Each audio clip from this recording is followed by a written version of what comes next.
barnaamijkan noogu horeeyo waan tijaabin uu noo shaqeeyay markaana waxaan dulmar guud ku sameyneynaa barnaamijka waxyaabaha uu ka kooban yahay faylasha, waxyaabaha ay qabtaan, meelaha ay kala yaalaan.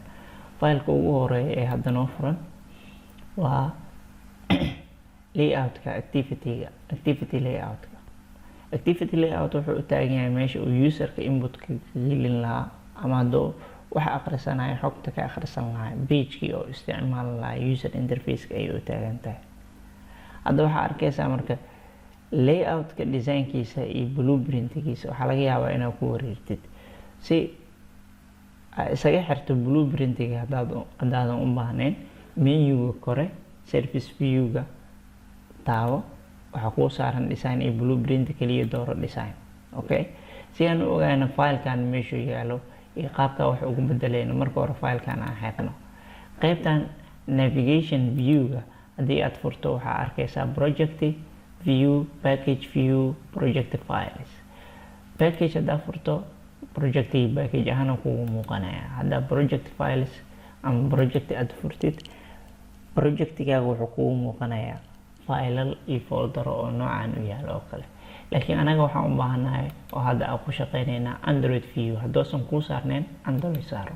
markaa android saaratid barnaamijka folder waxaa kusoo bixi doonaa app ay ku qoran tahay iyo graderka. folderka app ay ku qoran tahay markaa furtid foldero badanaa ku jiro oo minifest oo kamid yahay, java oo kamid yahay, resource oo kamid yahay. folderka layoutka oo noo yaalo waa folderka res ay ku qoran tahay oo loola jeedo resource. folderkaas haddaad furtid dhowr foldera ku jirto oo ay kamid yihiin drawable oo ah meelihii imageka iyo graphicska meesha la dhigan lahaa, layout oo designada iyo ay ku jiraan, minmap iyo values oo iyagana waxyaabo kala qabto. layoutka haddaa furno waxaa dhex yaala fileka kaliya ee activitygeena ee designka barnaamijkeena aan hadda isticmaaleyna. haddaan filekaas furno waxaa noo muuqanaya filekii hadda aan xirnay oo ahaa layoutka. filekan layoutka haddii aad fiiriso qaybta hoose wuxuu leeyahay text iyo design. qaybta textiga haddaa furno waxaa arkay filekii rasmiga ahaa oo xml text ay ku jirto. filekan xml textigan iyo waxa designkaaga muuqdo waa isla meeshii. haddii aad wax ka bedesho xml-kaaga designkii wax ka bedelmaayo. haddii designka aad wax ka bedesho oo aad wax kusoo darto xml-ka asna wax ka bedelmaayo. si aan u hubina ama aan u tijaabina qaybta design imaa qaybta design bladeka waxaa arkaysaa elementiyada iyo designka waxyaabaha u baahan tahay si aad u samaysid layoutkaaga.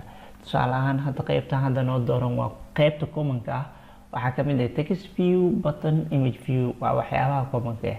haddaan text sii doorano waxyaabaha textiga waxaa kamid ah plain text, password, email, phone, waxyaabahaasa kamid ah. button haddaan doorano check box button, radio button, toggle, waxyaabahaasa ku jiro. marka hadda kuwa commonka ah haddaan isticmaalno, tusaale ahaan buttonka isticmaalno, haddaan buttonka soo qaadno oo aan soo jiidno oo aan shaashada soo saarno, shaashadeena waxaa noogu soo zaa-iday button. qaybta textiga haddaa furo xml-ka waxaa arkaysaa buttonkii aan soo jiidnay asagoo qoraal ah. micnaheedu waxay ka dhigan tahay labada meel way isku xiran yihiin. haddaan designka wax ka bedelo ama haddaan ka bedelo qaybta xml-ka layoutka, labada dhinacba way is saameynayaan. tusaale ahaan hadda text viewga halkan designka noo yaalo waxaa ku qoran hello world text, hello world iyo test. haddaan qaybta testiga ka tiro isla markii qaybta designka ah iyadana testiga way ka tirtirmaysaa. okay, aan usoo laabano designka waxyaabaha kale oo leeyahay waxaa kamid ah elementiga markaad doorato oo shaashada aad soo saartid properties oo leeyahay. propertieska aad wax ka bedeli kartaa. propertieskiisa waxaa kamid ah dhirkiisa, baliciisa, textiga ku qoran, kalarkiisa, waxyaabo badan. hadda tusaale ahaan haddaan rabo button waxaa ku qoran xogta ku qoran inaan ka bedelo oo aan ku qoro tusaale ahaan application, new application, isla markiiba waxa button ku qoran way isbedelaa new application. haddaan textigii fiiriyo qaybta XML-ka buttonka wax ku qoran sidoo kale way isbedeshay new application. sidaas oo kale dhammaan waxyaabaha image view-ga, text view-ga oo dhammaantooda mid mid ah u kor istaagi doono meelaha aan ka bedelayna ama aan ka soo jiidayna oo aan ka isticmaalayna design-keena aan ka sameynayno waa filekan layout-ka iyo design-kan. okay, waxyaabaha kale oo failasha projectiga ka mid ah waxaa ka mid ah file ay dhahayaan manifest oo ku jiro folderka manifest. haddaa filekaas manifestiga afro sidoo kale asna waa XML file. XML fileka wuxuu ka kooban yahay applicationka iconkiisa, applicationka magaciisa, applicationka packagekiisa. waxyaabaha kale oo ka kooban yahay waxaa waaye applicationka activity-yadiisa. hadda applicationkeena kaliya wuxuu leeyahay hal activity, taasoo micnaheedu uu yahay hal activity bisa inta noo yaalo. haddaa applicationkeena uu weynaado oo waxyaabo badan aan ku darno, inta activity oo applicationkeena leeyahay waxaa ka arki doonaa manifestiga. manifestiga marka wuxuu u taagan yahay XML file waaye, applicationka propertieskiisa iyo waxyaabahaas u taagan yahay.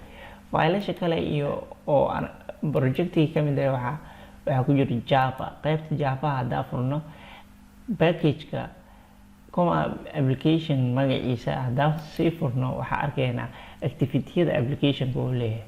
tusaale ahaan hadda waxaa ka mid ah main activity oo kaliya maxaa la lahaa halka activity oo applicationkeena uu leeyahay. haddaan furno main activity-ga waxaa kaaga muuqanaya koodkii Java ahaa. meeshan waxaa ka sameyn doonaa markaan u baahannahay actiono inay dhacaan. tusaale ahaan haddaan rabno in button click markii la siiyo ama action oo dhaco, haddaan rabno inaan text view ama message pop up message aan soo bandhigno, waxyaabaha logicaas oo dhan meesha ka dhici doono. marka barnaamijkeena guud ahaan dulmarkiisa intaana ku ekeenaynaa.